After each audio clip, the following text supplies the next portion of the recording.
space, the final frontier. These are the voyages of the starship Enterprise. Its 5-year mission: to explore strange new worlds, to seek out new life and new civilization, to boldly go where no man has gone before.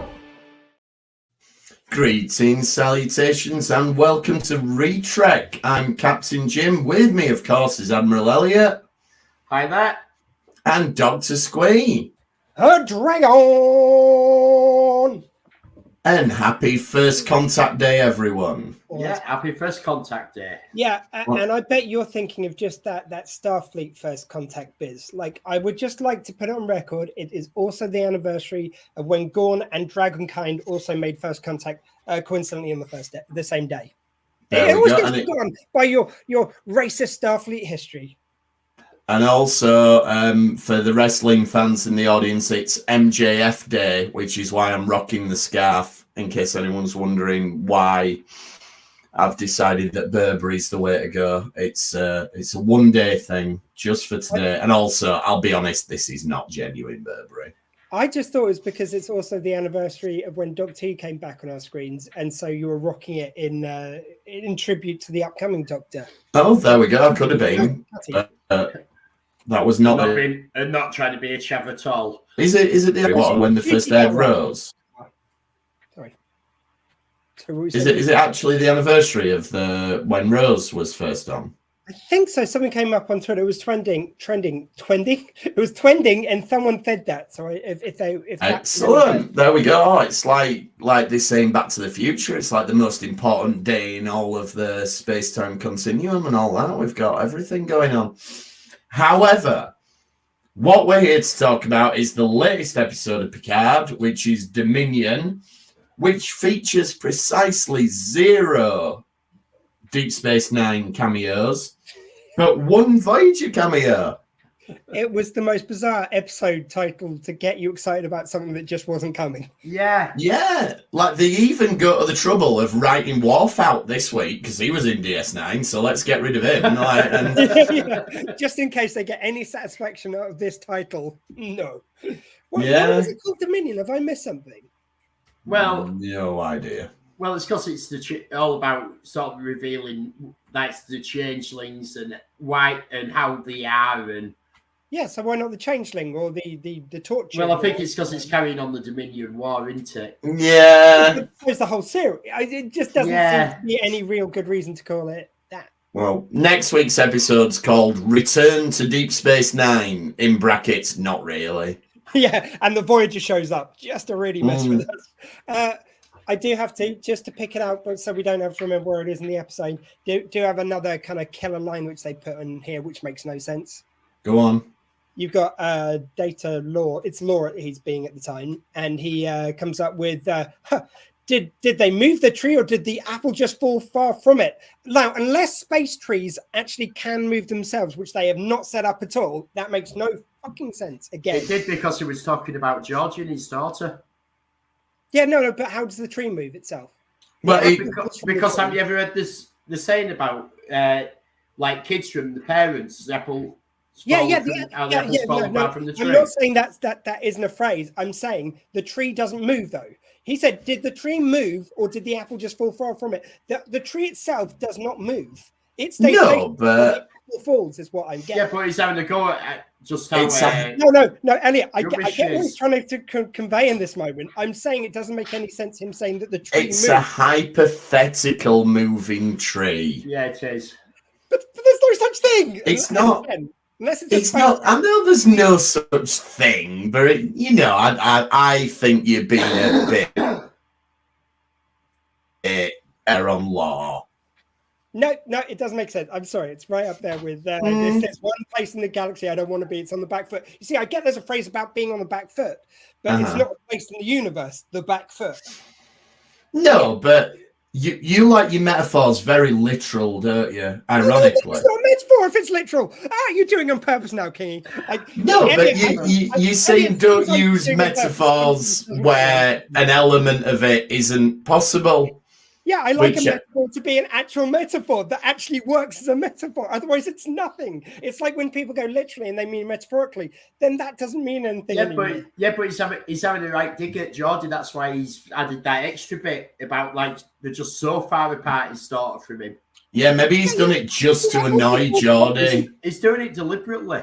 Yeah, maybe he's like, I'm going to use a bad metaphor. Yeah, Jordy's just to annoy Jordy even more. Now that I would understand. Now, and Jordy might be the type of person who's wound up by a mixed metaphor. He might. And next episode, Jordy will be sat there going, "Oh, you won't believe what Law said. He said this thing about the tree, and the tree doesn't even move." And Riker and Jordy will say, like, "It really put me on the back foot." And Riker will go, "The last place in the universe I want to be." And Jordy will just be like, "Ah!" I look forward to that episode, quite frankly. I look forward to it. Yeah, we've only got 3 episodes left. We've got time for long scenes that just acknowledge questionable dialogue in previous episodes. We should definitely burn through 5 minutes of screen time just for that. Definitely. So speaking of cameos then, big shout out to Will Wheaton and his Ready Room, which came up on my Facebook feed with no preamble whatsoever, literally, as you're flicking through it. And because Facebook's got this thing that even if you have your phone on silent, it makes you listen to it. I'm just flicking through it, trying to find adverts for Hoodies, because that's all I get. And, Hoodies. I nearly bought a Power Rangers one today, but they called me. Anyway, so it just flicks through and it goes, "I'm here with Tim Russ, who makes a return this week." And cheers, Will Wheaton, and it was magnificent. I've got a question about this. I only thought about this while watching it today. Am I right in saying Tuvok in the series is actually quite young for a Vulcan? He seems to have aged more like humans. No. Tuvok was meant to be about 200 in Voyager. It's about 100 in Voyager because we get confirmation that he served on the Excelsior. Yeah, Excelsior with Sulu. So, yeah, but how old is I think it was about 100, I seem to remember, but I thought it was relatively young for a Vulcan still. They age quickly when they need to. Fair play. Okay. It's just Spock was I think a lot older by the time because he's served for quite a while before he was on the Enterprise, let alone. Or maybe the changeling's making him look older. Do you think his ears look bigger? His ears look bigger. It was different design. It wasn't me, was it? His ears it's more pointy. They look more elfy than Vulcan. Elfie, I'd go with, because I don't think they were bigger. I think they were more pointy, is what I picked up on. Yeah, I didn't to go further out. Seems to be like that. I didn't. It reminded me actually a little bit of. Do you remember the old spitting image puppet they had of Spock, and his ears did that? Yeah, like they'd actually wave around, pointed out like that. Maybe the changeling's a fan of spitting image. Yep. Changelings love spitting image. Could be. Which we've given the game away. It turns out it is a changeling. But I really like the way they do this sort of on a metatextual level, because they have Seven challenge him by talking about games of Calto. And that's something that we as the audience are familiar with. So we go, she's trying to trick him. And that confirms his identity. And they play the little Voyager fanfare. And then she says, I'll meet you at such and such a place. And as it turns out, a Vulcan wouldn't go there because of blah, blah. But that's something we as the audience don't know.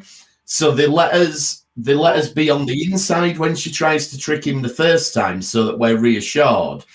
And we get to play along like, I see what she's doing. But then when they pull the rug from under us, they don't let us in on that. They do it so it's a surprise to the audience. No, they didn't let us in on it.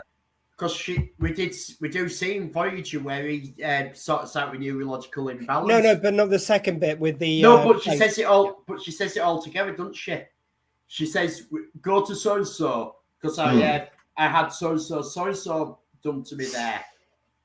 Yeah, but when I first heard that, I thought it was sort of like a double-edged thing. That it was, but there was two things she was probing him with there. There's one, the place, and also the procedure that he should know that he did that. Yeah, but I assume she must have had something else done since she got back to the Alpha Quadrant when she first said it. I did it at first, but then when it's not. Yeah, No, but I do think and we Jim's have right. seen and we have seen that in structured. Voyager. I thought it was cleverly structured. I did love the sting of the music. I think you mentioned there, Jim, as well. For me, also, 2 bits with this. One is the way they've set it up. They basically said, "Oh, he must be with Riker if he's being like he must be being held like Riker." So now, if we don't get actual Tuvok in it, I will be very pissed off. Yeah, they're gonna have to find. That up. It feels like they're now going to cut next time they cut to the prison bit. Basically, I think it's going to be Troy, Riker, and Tuvok helping them escape, which is going to be pimp as hell. I cannot wait for that little kind of crossover moment. Well, but Sarah says that, doesn't she?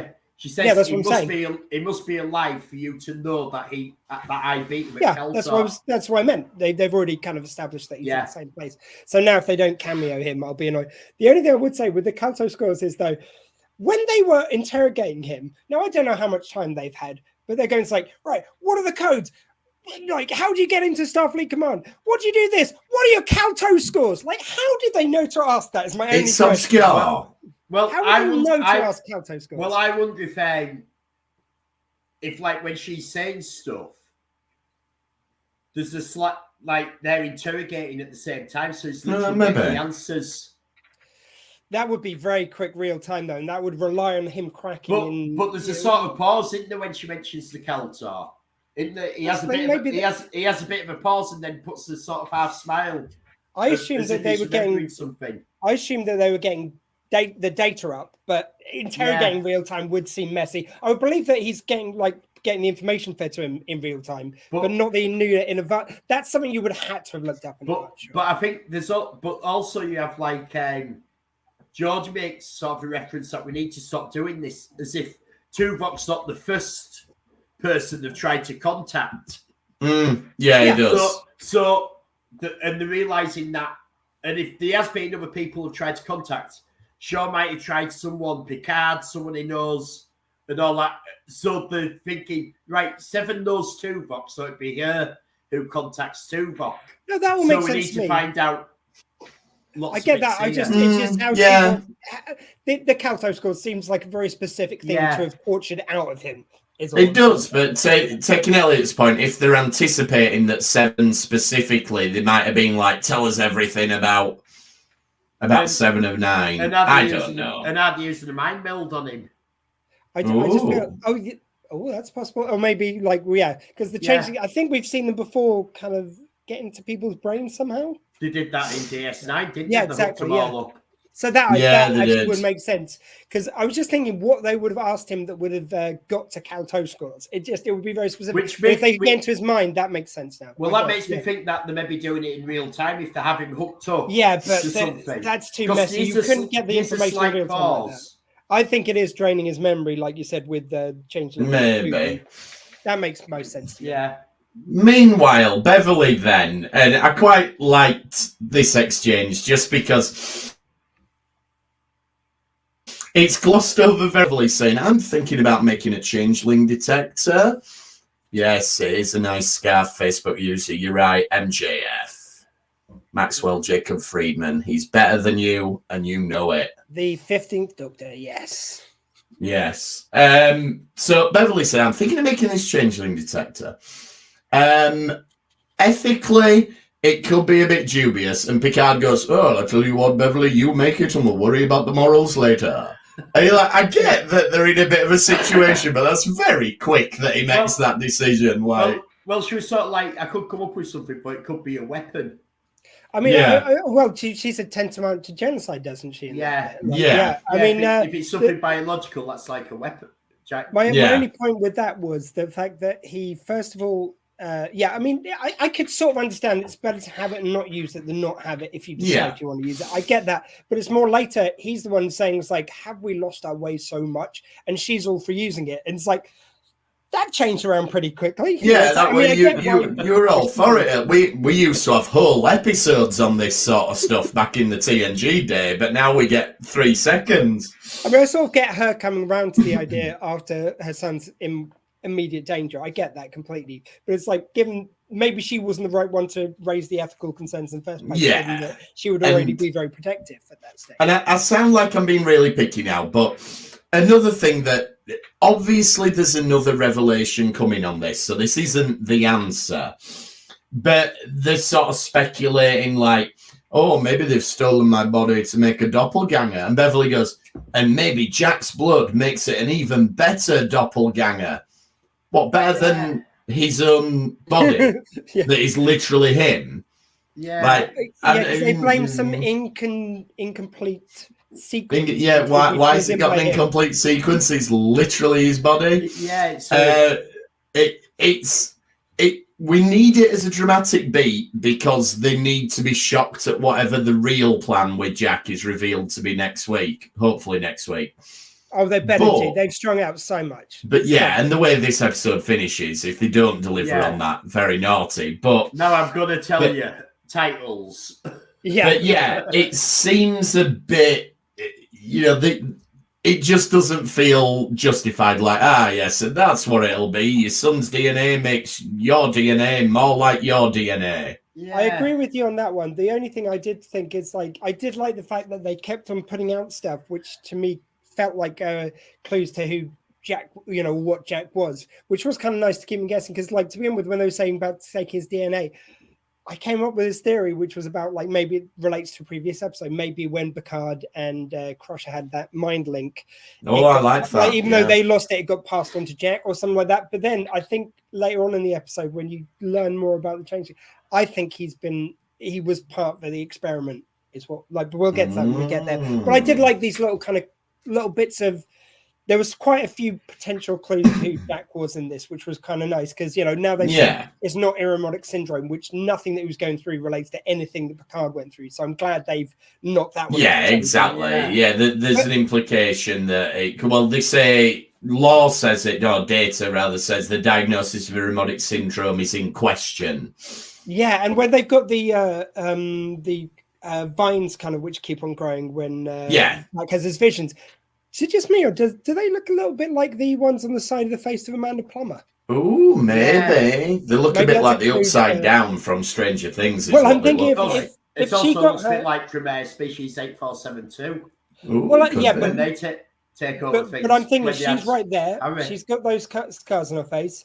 The experiment kind of suggests that maybe what's happened to him relates to that experiment. So that maybe that's a clue because he got some blood. He got some changeling blood, for want of a better phrase, changeling being injected into him. Maybe that's his memory of the scars. Hang on. Something's coming. So Beverly disappeared 20 odd years ago and had Jack, blah, blah, blah, blah, blah. None of them were in contact with her. Maybe she disappeared because she was drafted to Section 31 and Beverly worked with them on whatever this was that they developed. And Jack is part of the experiment and he was meant for something else. But she, when he was born or made or whatever, realised, I can't let them keep him as a slave. I'm going to steal this baby and take it with me. That's one theory. I don't think she's involved. I think especially this late in the game, if she was involved in Section 31, I feel like we have to have had that already for us to get past. I feel like that would be a twist too far. And especially how much she's been helping them. But I'm putting it out there. We'll see. I like it. I think it definitely relates to the experiment, though. I think, again, he's probably got linked in with the experiment. I think they didn't know that he was infected. It was something that maybe Section 31 and Starfleet had kind of put in the works. That's it's very strange. We've got something from Facebook. Well, Facebook user says, I was thinking maybe they need some live blood of whoever they've replicated in order to get past the scanners, etc. Yeah, maybe. That'd work. Yeah, they'd need some live DNA blood rather than dead Picard body. But I'm going to say, Facebook user, you plotted that a lot better than they explained it in the episode. If that's the case, they didn't say that. That makes more sense. Yeah, they should have had Picard say that. Maybe they need some live blood in order to get past the scanners because dead blood. I don't know why Picard don't sound like that. But I've seen several. What Zoe was saying there about it being creepy keeping his body. We talked about this last. Yeah, so we talked about this last week. How they've also got Kirk's body, and you were showing me that where someone's enhanced it, and it's called Project Phoenix. Yes. So it could be that they're collecting famous old captains to bring them back. Mhm. But why would they bring Kirk back? Were there not a lot of women getting impregnated in the future? Why From would alien you bring species? Kirk back? Just to send him on the lecture circuit, have him at Starfleet land in Orlando. Was that lecture or lecture? Yeah. Yeah. Same one that Donald Trump's going on. I love it. Law then. So we get Law, and he gives Picard a load of shit about being old. I like Law. It annoys me in some of the series, which I won't mention right now. Discovery. I don't like it when they try and make everyone sassy, but sassy Law works for me. It Definitely. was so good. Yeah. Him taking the piss out of how old Picard looks. Every sentence was just delicious, and he just didn't let up. He just kept on saying it. And you can always tell I'm in Law. Like I suppose because Data's so sort of underplayed most of the time, when he does get the chance to chew the scenery as Law, he really goes for it, and I enjoy it a lot. I do have a question about the dialogue in this, because they say that they're the two active personalities, basically. Mhm. Everyone, all the other personalities within are switched off. But last episode, or one of the last episodes, they had all the personalities speaking and basically saying hello. Yeah, they did do that. They had B4 doing that really. Yes. I'm not sure if it's okay, the B4 It's voice, almost like frank. they've retconned part of episode 6 already. Yeah. It kind of is like they've done that. It's like, actually, that were a good idea at first, but you know what? We don't want Soong or B4, so it's just Laura Day. And originally you had it that Soong Day created it, so it could be a vessel for him. Yeah. I'm not even sure if it's cool to do B4 voice anymore, because it does sound a little like it's certainly challenging towards stereotypes of people who have intellectual disabilities. Perhaps so. Hi, I'm B4. It sort of sounds like that. It's not okay, I don't think. No. And anyway, presumably we're not going to get any more B4, which, I mean... No, we're after B4. B4 should have been Law, to my even back in Nemesis. Why they didn't just make it Law anyway? Yeah. That'd have made more... Anyway, that would have been a spicy film with him in the mix. Yeah. We won't relitigate Nemesis because there's various things wrong with that. Vadik then. So the floating head is giving Vadik some grief. And we get some interesting stuff here because the floating head says your people. And we do get this expanded upon later. So it's clearly that they are two different types of changelings. So my working theory is that... Or their Dominion, maybe. I have a different theory. Go on. We still wait to see Denise Crosby, who confirmed that she was in this. So is it Seller that's using the changelings to do a dirty work? I'd be happy to see Denise Crosby back as Sealer. That was one that was always sort of a loose end. Yeah, but she did say before this that she was coming back for this season. Oh, and we still wait to see her. To support that one, Elliot, as well, you've got the fact that we've already established it's a sect of the changelings, not the main group, so they might be working with some collaborators from the Alpha Quadrant. And the ship does look a bit like the one in Star Trek 2009, which would point towards Romulan. And also, we're assuming it's a changeling she's talking to, but what it is, Vedic cuts her hand off every time for the community. Yeah. It's actually Vedic's hand. So that's the changeling part. It isn't. So it's something else using that as a vessel to communicate with her. Yeah.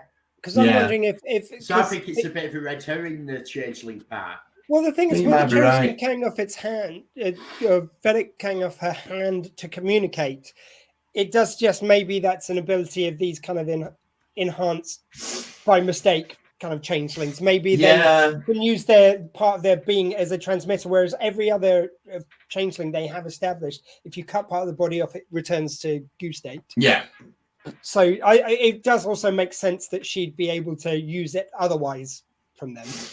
Can we talk, while we're talking about Vedic's hand, I just want to give a shout out to her gloves that only have the bottom two fingers covered.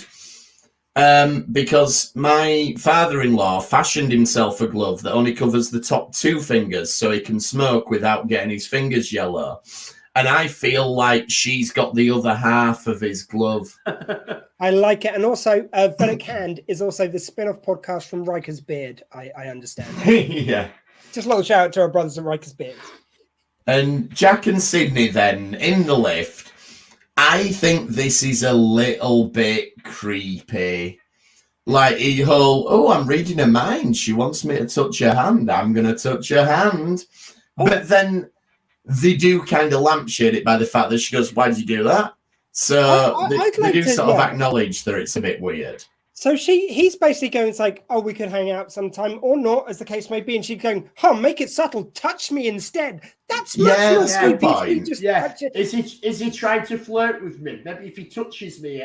Maybe he needs to be a bit more subtle with it by touching me. By invading my physical presence. That's why the way he. So speaking to you is not subtle. Nicolas Cage isn't into hello. It feels very much. It feels very much to me like a man wrote this episode.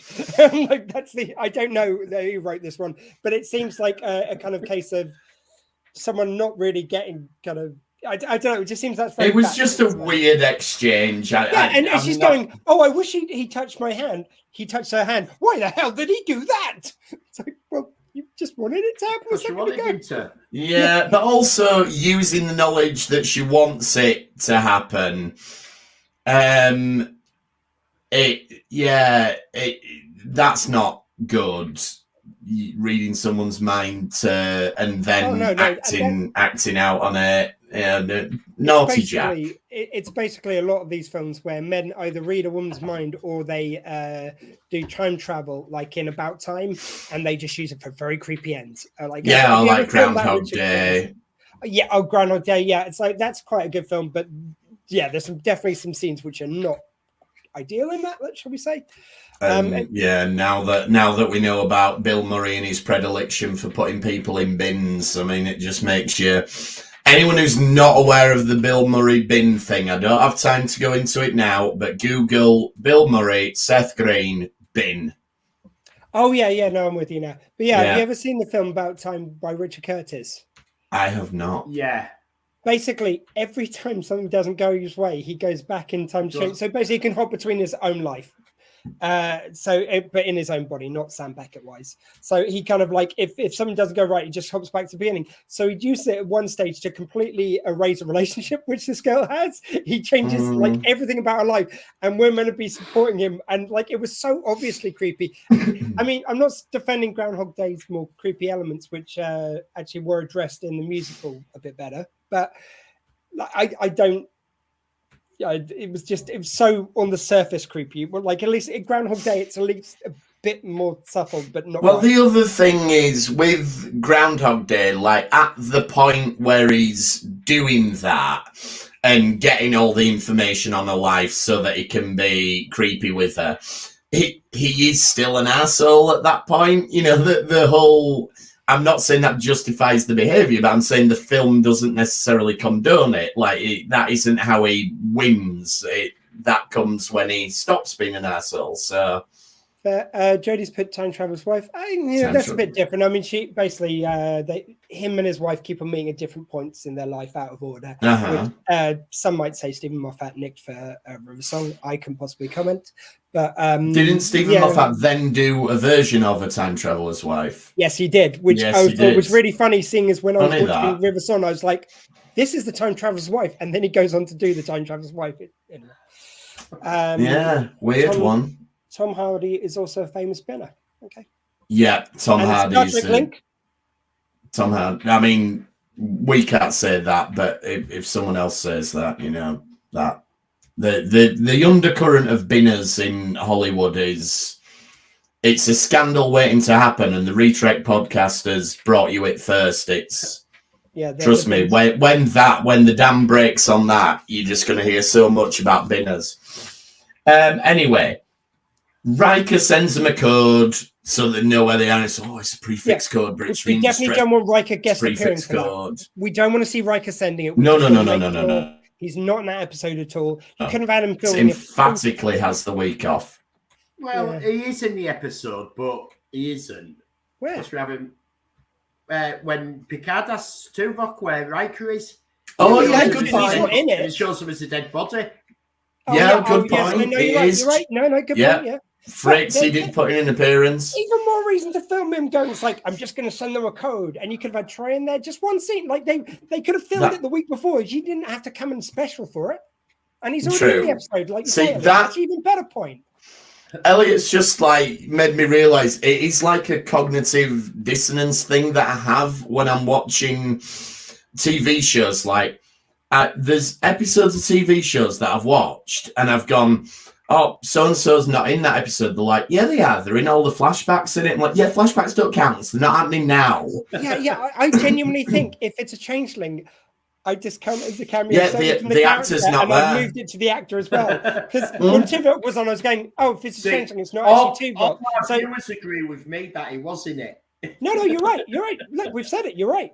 Yeah. You were right. Jonathan Frakes physically was in it, but we clearly have a problem that we think these people are real. And Yes. William Riker was not in this episode. Therefore, the actor who portrays him, Jonathan Frakes, was not in this episode. Yeah, I'm gonna. This might be one of my Right, hold on a second. What do you mean it's not real? Well, if it is real, then Riker wasn't in this episode. You see, the thing is, I just thought it was maybe a little bit of a neurospicy moment for me. The fact that I thought, because like as soon as I knew Tuvok was definitely changeling, it's like, well, we haven't seen Tuvok then. We haven't seen Tuvok until we've seen Tuvok Prime. It doesn't count. And apparently now I've just extrapolated that to also include the actors as well. Yeah, no, I do that all the time. I'm like, nope, they're not in it. Anyway, it's like there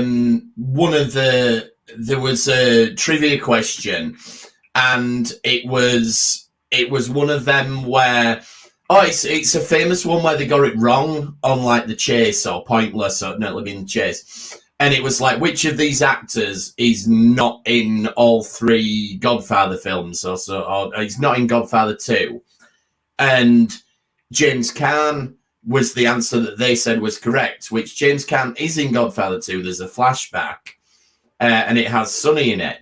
But I was like, no, that's right, he's not in it. He's only in flashback, he's not. Facebook user, with that mindset, you must really enjoy cosplay competitions. They're really there. What do you mean cosplay? I mean, I remember at the weekend we were hanging out with Picard and Riker. We met a few times. He looked different every time. It was a bit weird. There was one with a beard, one without. One was a woman, but I'm pretty sure they were all him. Yep, we met some amazing people. Yeah. Jack Things seemed to be weirdly attached to this body at the time, but I don't know. Yeah, that was weird. It's like, but that was amazing. I won't get into that story. Environmental hedgy, because it happened. And Jack says, I'll trade myself in. And you mentioned this, Squee, in the chat we were having, where he says this thing to Picard, like, can you even imagine how bad it must feel knowing that you've caused all of... right. Because, first of all, every day I was in that chair, yes, I put lives at risk. But there was another thing at Wolf 359. You probably haven't heard of it, although you literally have heard of it within this adventure. Seems like you might know something about it. Just a little bit, but I do think, again, just because Patrick Stewart's an awesome actor, you do get it does come across that Picard's just like, I'm going to let him have his moment. I'm not going to call him out on it, even though I so could. It was Picard being classy. That's genuinely, that's how I think of it. I don't think that's a plot hole. I think in that moment, they mean it to be Picard being classy. Yeah. And maybe even that was meant to be a nod to the fans. It's like, can you even imagine that? Knowing that we all know. Yeah, it's Picard having a sense of grace about it and just like, I could, but I'm not going to be a dick for no reason. Let him feel what he's feeling and talk about it. The only time I would be a dick about it is if, say, Starfleet made a decision I didn't agree with and I'd fuck off for 20 years. Apart from that, though, that's the sort of thing Picard would do. Yeah. Then Picard's got this plan. I've got a very good plan. It involves staying on this ship, so we don't have to spend any more money. I love your Picard impression. It's nothing like Picard. I don't know. I enjoy it though. But yeah, that's Well, it's it, nothing yeah. like this. It's great. Yeah, exactly. And so, right, we'll make it look like the Vulcans have attacked us, and we'll lure Vadik onto the ship, and we'll trap them all in force fields, which goes pretty well to begin with. Like, what confuses me about this, like, there's obviously some reason why the changelings can't transport, because they all use shuttles. Yeah. And I assume that's something to do with how whatever's being done to them. Mm-hmm. But why? They get on the ship, and we know from previous watching lots of Star Trek that you can put up shields wherever you want. Mm-hmm. So why do they have to let them get halfway into the ship, then run down separate corridors before? That's a good point. Why not? As soon as they come out the shuttle bay, right? Shield A, shield B. You're in a straight corridor. We've blocked it off at both ends. Yeah, good point. Just go docking bay 1, bosh. Look, they may have got all the energy back, but you know, in those space battles earlier, it knocked out all the force fields apart from the ones they use. Every other one was Obviously, out. Luckily, yeah. they had about 5 left. They were like, right, we better do it in that corridor. It's the only bit they didn't shoot the force fields out in.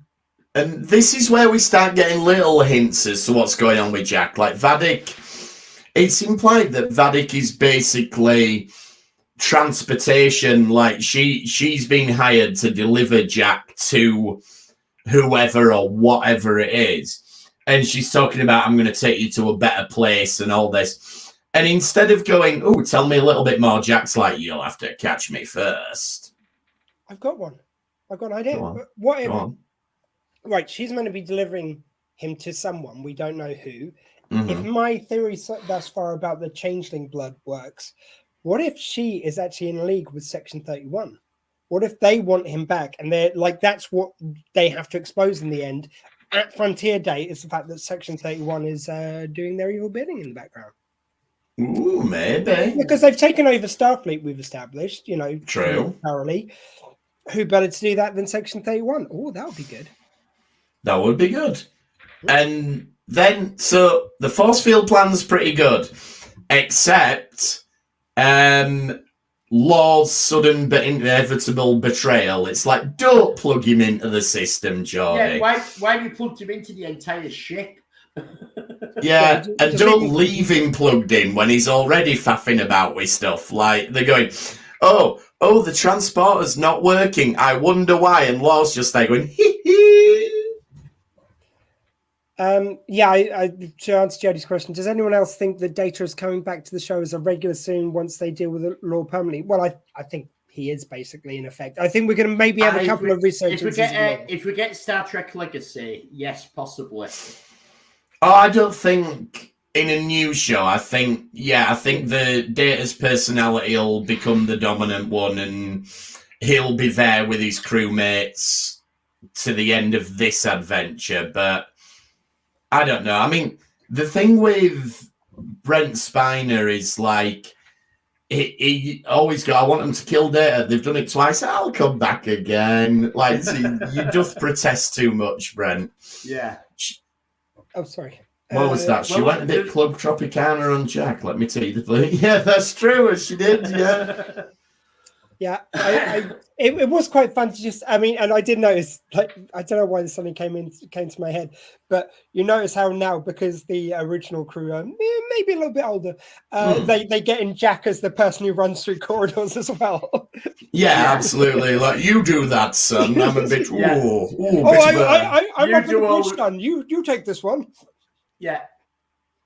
I technically could if I wanted to. Bit of a frozen hip. I mean, I was the Academy champion. You're also I'm now doing Jim's version of Picard. That's it. Everyone will be doing. Yeah, he's from a doctor, so he can run through corridors. There you go. Yeah. So Beverly's interrogating the changeling, and there is that bit about, oh, he wasn't for you, he wasn't for me, and this needs to pay off. It's not for me, but it wasn't meant to be for you either. Yeah, Exactly. I'm thinking my theory that he was an experiment and Beverly stole him could be. We've seen him doing mind reading already, and now we've seen him literally controlling someone's actions. I think that's the great link in him from the maybe. So in the Great Link, it works so that they kind of like can merge together. But maybe in the human mind, that gives you more telepathy and able to control someone's mind. Because but he's related to Picard. I still think it could be Locutus-y stuff. He's related to Picard, but they could have cloned him using Picard's DNA. I mean, there's a lot of stuff you could take in. There's a lot of stuff you could take in from this and extrapolate from the Borg as well. But I think that would be very unsatisfying considering they've done the Borg already in Picard. And they haven't set it up at all. If they now bring in the Borg, that seems like throwing something in. It's a bit, given us enough to justify it so far. But then Beverly says, like the debating genocide and blah, blah, blah, blah, blah. And Beverly says, well, if the changelings hadn't have started the war, check out our Dominion War previous episodes as to who actually started the Dominion War. Check out my numerous, counterpoint to that. Not objections, but counterpoint to that. Yeah, if we're saying to check it out, I won't say it again. No, it's fine. But go back, have a look at it. I think that's a debatable point.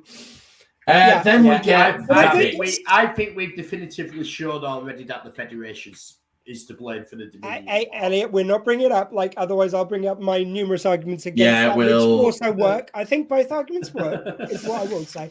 The one thing that she did say though, she goes, "Oh, the war was barely the first shot fired or something." She alludes to the fact that it was right at the beginning of the war. By the time they used the weapon against the changelings, it was near the end by the bloody definition, it was near the end of the war. No, it wasn't, though, because Odo was infected with it in season 4, so the war wasn't actually officially declared when Starfleet did that. Sorry, no, good point. I was it just took a long time to get through, so Starfleet attempted genocide before they were officially at war. Exactly. So there you go. Yeah, just to... Now we get the flashbacks, and there's like 9 changelings they're doing experiments on, of which Vadik is one of them. I don't think we'll get a definitive answer to this, but I think it's just a nice little thought experiment. Do we think these are changelings that were captured during the Dominion War, or do we think these are the changelings that were sent out into the galaxy that the Federation or Section 31's rounded up over the years? I think these are ones that were captured during the war. Yeah, because otherwise, why weren't they doing any experiments before? Why didn't we hear about them before? Because they also know about all the genocide. They already knew about the genocide from the war and all that, so... If they were captured and just always been in the lab, they wouldn't have known these things when they You're right. Yeah, also I think it wasn't an interesting thought experiment. No, it's not an interesting thought experiment, but I think it doesn't give you the same heft either to the fact that they were captured during the war and tortured. If they were just always there, it's why did they suddenly? No, you're right. Well, that's me done. So all the rest of my notes are about that. Never mind. But no, one interesting tidbit that comes out of that is that the trade-off for being able to mimic organic life so well is that they have a shorter lifespan and they're in constant pain. Yeah. Which is just a line that's dropped very, very quickly, but then that adds a bit to these characters. What's that? We've got a comment. He's clearly a next-gen changeling. Maybe they needed to have his gen grown in a womb. Ooh, so Jack's like a further evolution of the changelings then. Yeah. Going back to your point about the constantly being in pain and stuff. Yeah, I do think I did like Elliot's kind of reasoning that where they during Deep Space Nine we found out that they could make Odo human, and that thusly it was an evolution on that. I think this is a little bit cleaner though. That it's like, I know. Well, it's more not cleaner. It's more devious. It's because it's much more sinister. Starfleet created a problem, which is kind of it's something that we've done to them rather than something that they evolved on their own. The old monster.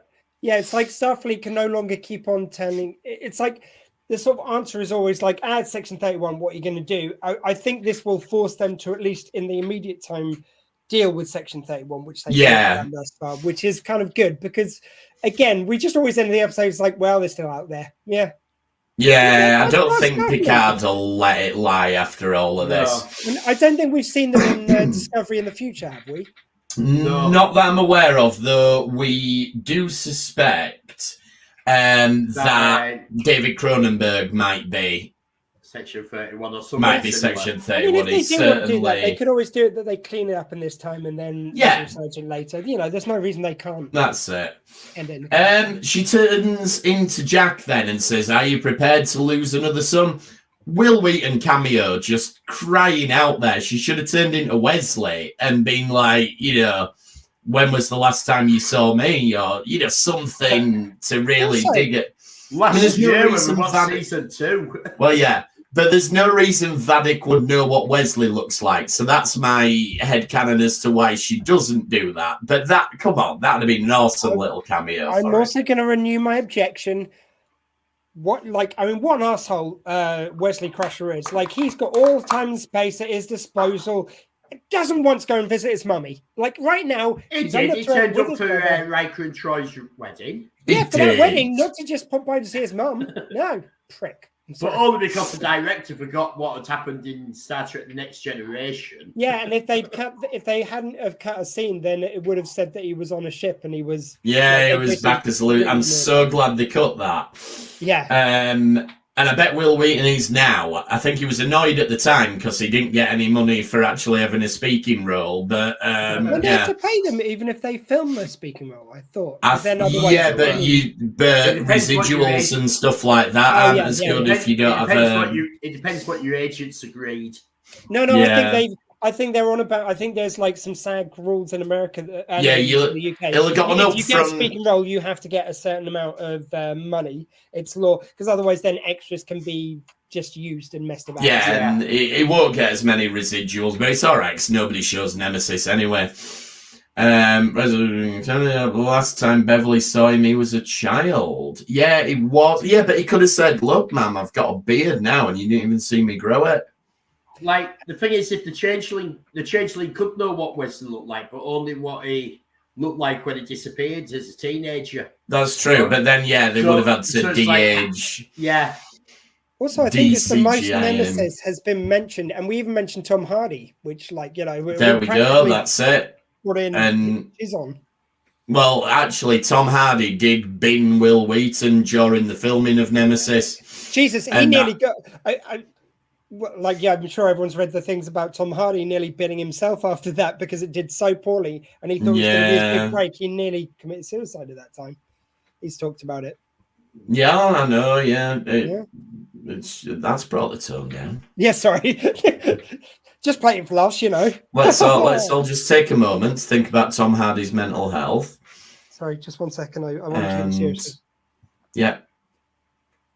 And now we've done that, we will resume talking about the episode.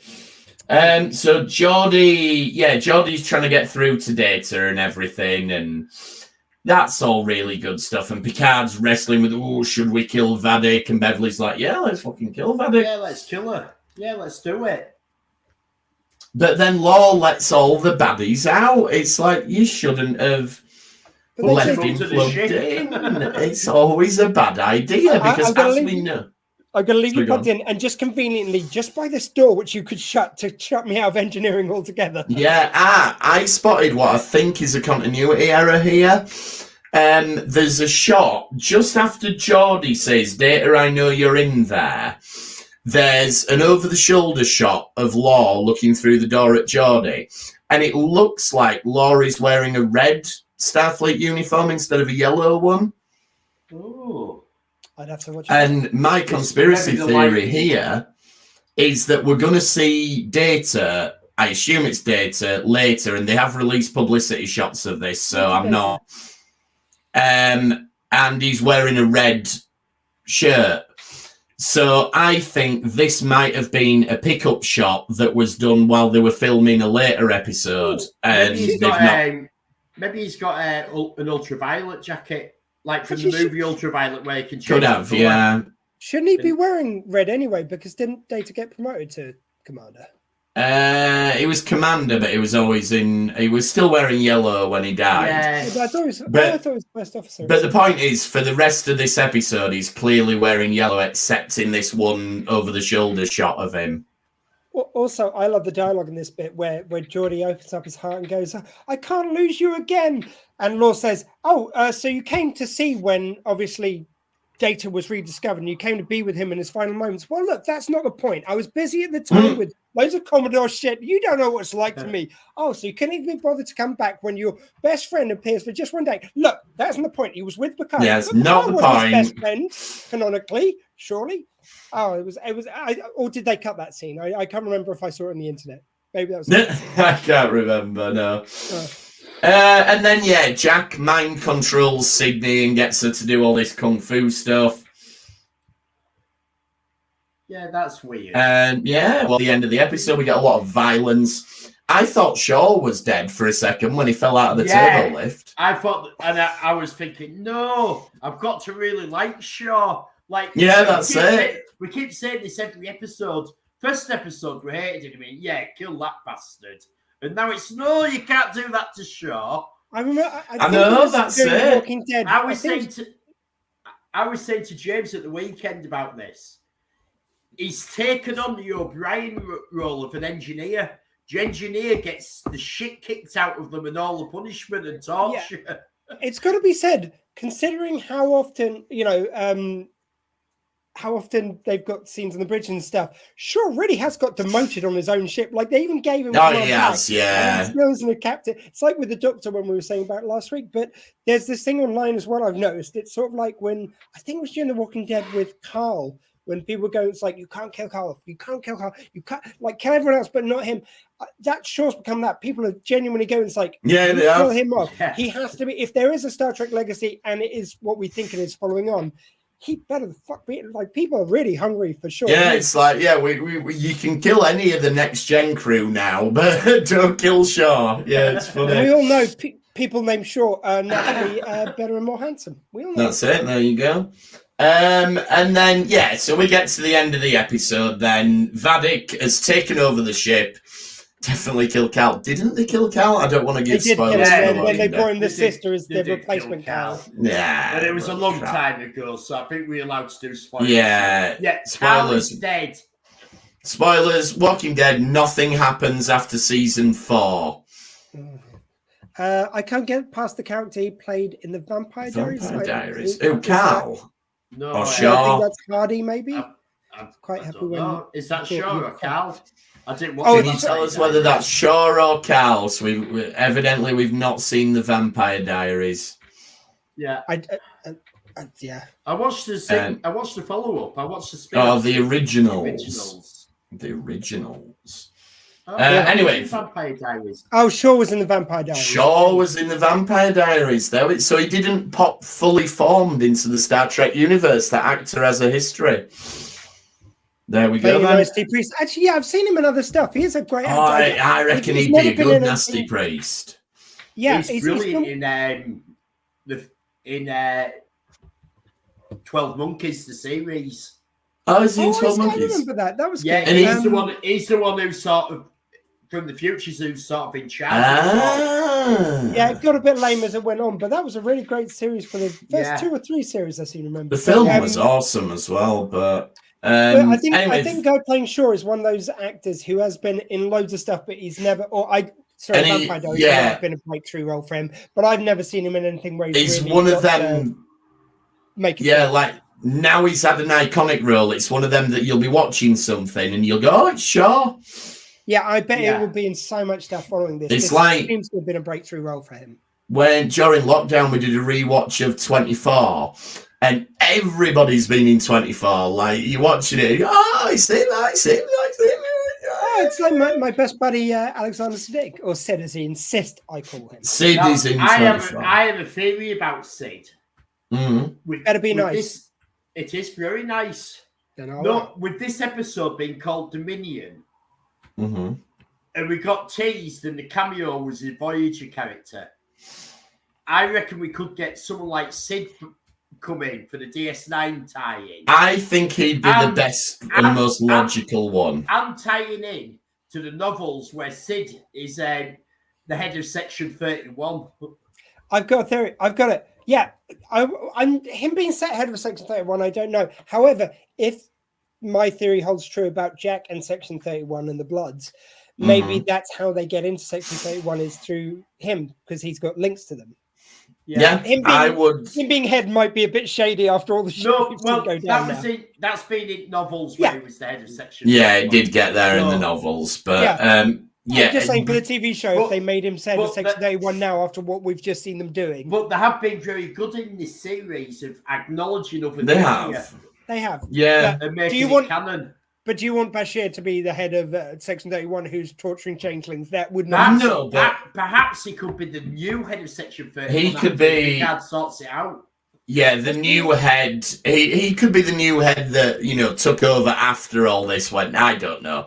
Yeah, basically, we want a DS9 cameo, and if we had to pick, we want it to be Alexander Siddig. So, and we don't want him to be evil. We don't want him to be evil.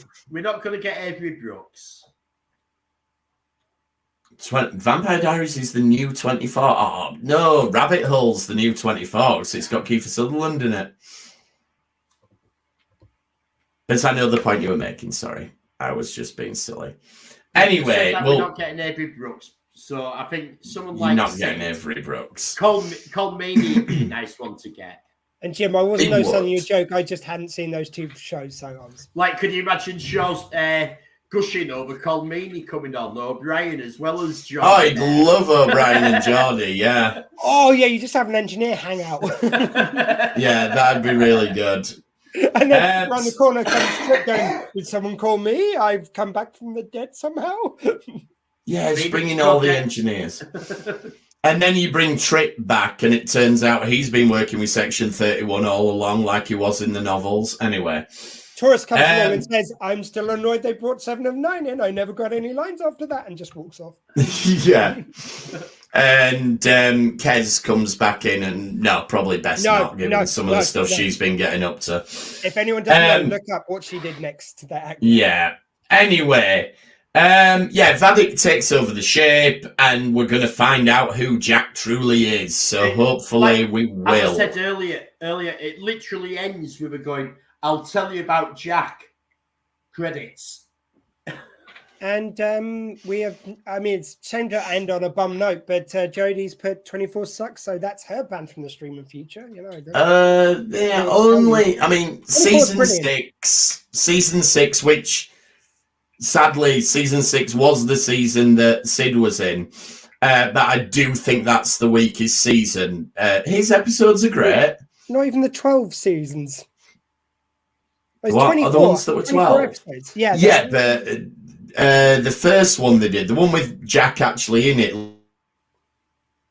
Live Another Day, that was awesome. Even though it was only 12 episodes, that meant you could cut out all the silly subplots with amnesia and cougars and stuff like that and just crack on with the good stuff. So cougars, were they the older women who chatted up Jack, or do you mean literally cougars? Literally cougars. Cougar, the one with the cougar trap where Kim gets caught in a bear trap and the cougar stalks her. Oh, because sorry, you're right. The one with the elder women chatting him up was the porn parody that I watched. It was indeed. Speaking of Kiefer Sutherland and his age, right, Rabbit Hole. There's a flashback in this Rabbit Hole show, and it says 1981, and there's this 5-year-old kid going, "Here, Dad, can we go do some data theft?" Or words to that effect. Data was in it as well. And I'm watching it, and I'm going, they're not going to pretend that that's Kiefer Sutherland's character. I mean, Kiefer Sutherland looks very good for his age, but... How old is he? He's like 94 or something. No, that's his dad. He was not 5 in 1981. Let's put it that way.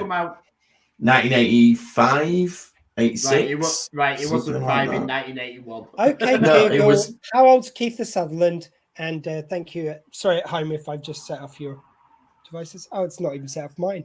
Okay, I think we need to wrap this up since we're live Googling how old Kiefer Sutherland is. I think we need to answer this question before we finish. Yeah, Okay. I think. Right, I will.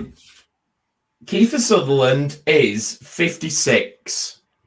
He's 56. His birthday is 21st of December 1966. He was born in 1966, so he would have been 15 in 81, not 5. So it's unless 46-year-old. Unless Rabbit Hole is set 10 years in the future and just hasn't made that clear. Anyway, join us for the Rabbit Hole podcast, where we'll be talking all sorts of fun about when it's actually set. Oh, is that our show, Re-Rabbit? Re-Rabbit, yeah. We'll get a lot of Ann Summers fans coming over and, you know, no, that's our other show, Random Rabbits. Expecting it to be something quite different. We will be back next week to talk about the next episode of Picard, and we'll find out whether we were anywhere near right about Jack Crusher. Probably also, not. you kind of know it's a corridor episode when we go off on so many tangents. This was definitely a corridor, not a room of an episode, is one thing I will say to wrap it up. Yes, you're right. And if you want to get in touch with us, retrekpod@gmail.com. At RetrekPod on Twitter, or search for us on Facebook, YouTube, just about anywhere else. Elliot's got Retrek Model Studios going on at YouTube. Are you still working on the Batmobile? Yeah, I got my new soldering iron, so I'm hoping to. I've no other plans apart from that this weekend, and I might get some work done on the sub if I get some nice weather to get outside. Nice. And Dr. Squee, have we got Dr. Squee show goodies coming up? We do. So I've actually got quite a lot of guests coming up from the Sci-Fi Weekender. Richard Ashton is going to be coming up soon, who played all the monsters in all your favourite shows, including Doctor Who and Fifth Element. Lovely guy. I knew they'd be a good guest when I literally spent about an hour just chatting to him. He is such a lovely guy. You know how some people it's like, oh, I don't want to answer all these questions about stuff I've done.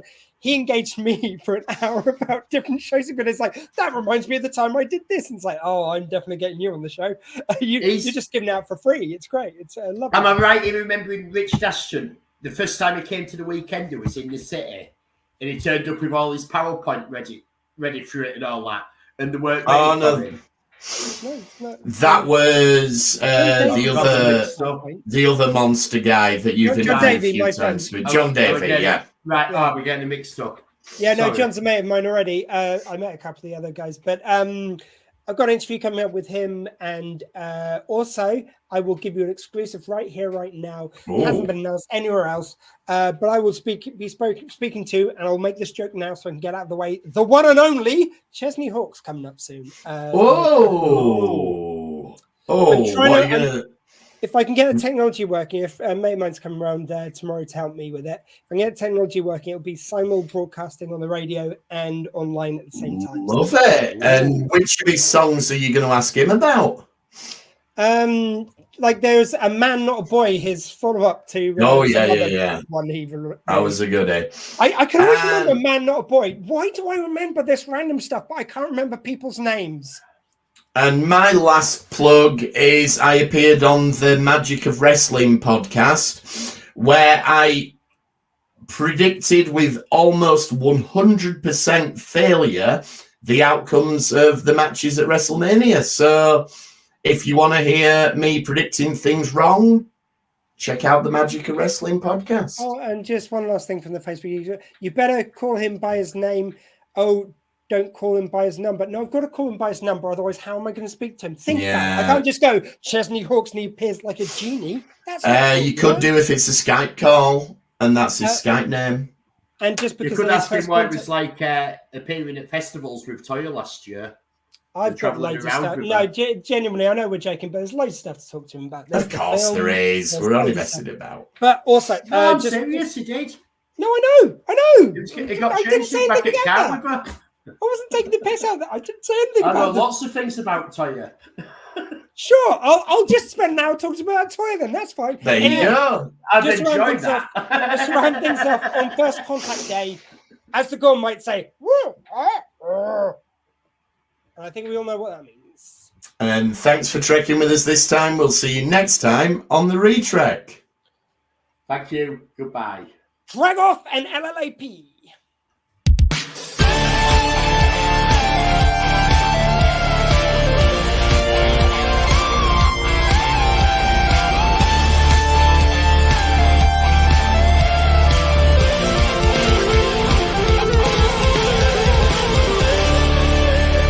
Fascinating.